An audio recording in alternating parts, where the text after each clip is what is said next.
Веднаш по пресконференцијата, специјалното јавно обвинителство ги достави обвинителните акти во кривичниот суд, со што започнува судската постапка.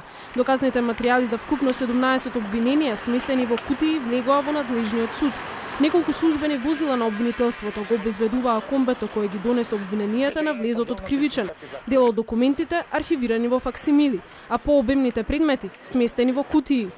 Најобемен е предметот траекторија, за чии докази биле потребни 5 пакети кои еден по еден се носеа во кривичниот. Во траекторија се истражуваат сомневањата околу изградбата на патниот правец Миладиновци Штип. Тројца поранешни владини функционери се товарат дека фаворизирале компанија во јавната набавка и го оштетиле државниот буџет со 155 милиони евра. Првата истражна постапка која ја отвори специјалното јавно обвинителство за изборни нерегуларности под предметот Титаник ја собрало во 2 кутии.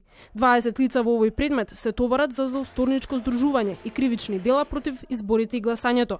Во тортура на поранешниот директор на УБК Сашо Мјалков и на 6 припадници на специјалната единица Алфи ќе им се суди за апсењето на Љубе Бошковски.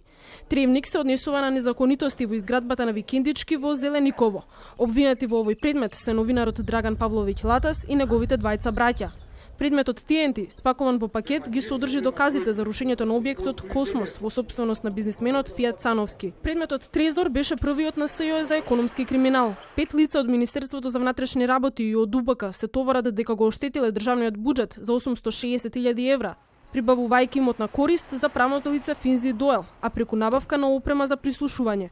Во предметот тендери се обвинети 3 лица за набавки вршени преку Министерството за култура, а во корист на штипска компанија. Во Топлик покренато обвинение за 6 лица, а се однесува на продажба на градежна парцела за изградба на резиденцијалната населба Сончев град. Тенк, кој ги истражуваше околностите околу набавката на Мерцедесот вреден 600 милиони евра, носи обвинение против поранешниот премиер Никола Груевски за примање награда за противзаконито влијание. Меѓу предметите за кои е покренато обвинение се и тарифа за набавка на софтвер од АД1, Тифани во кој новинарката Ивона Талевска се товари за даночно затајување, 300 за набавка на возила во МВР и труст во кој е опфатен бизнисменот Сеат Кочан и вкупно 3 фирми за тендер на Елем во врска со ископ на јаглени јаловина од Суводол. Како што соопшти од СЈО, предметите Тврдина и Таргет за незаконското прислушување и набавката на опрема се споени и поднесено е едно обвинение против 4 лица. Со ова специјалното јавно обвинителство го запази рокот за поднесување обвиненија кои истекува задутре.